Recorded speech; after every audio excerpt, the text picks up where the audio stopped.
Hi hello' নমস্কাৰ বন্ধুসকলে সকলোকে স্বাগতম জনাইছোঁ মোৰ ইউটিউব চেনেললৈ। আৰু এতিয়া টাইম হৈছে প্ৰায় 11:40 আৰু এতিয়া মই আছোঁ ঘিলামত। আৰু ঘিলামত আজি আছে দীপলিনা ডেকা প্ৰগ্ৰেম, আৰু প্ৰগ্ৰেম চাবলৈ আহি আহি ভাইটি এটা ৰুমত আহি শুই আছিলোঁ। তাৰ ৰুমৰ পৰা উঠি পিনি আহিছোঁ মই প্ৰগ্ৰেম চাবৰ কাৰণে। দীপলিনা এটা ষ্টেজত উঠিলে বুলি কৈছে, গান গাই আছে বোলে। তাকে উঠি পিনি এতিয়া আহিছোঁ দীপলিনা প্ৰগ্ৰেম চাবৰ কাৰণে। তেন্তে ব'লক আজি ভিডিঅ'টো আমি আৰম্ভ কৰোঁ।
এনেকুৱা ঠাণ্ডাকো হেৰি কৰি মানুহ আহিছে কিন্তু দেই,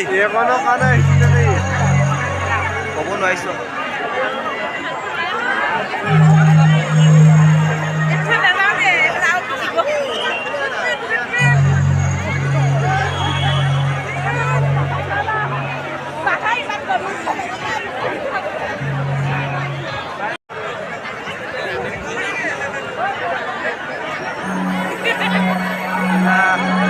এনেকুৱা ঠাণ্ডাকো হেৰি কৰি মানুহ আহিছে কিন্তু দেই, ক'ব নোৱাৰিছোঁ।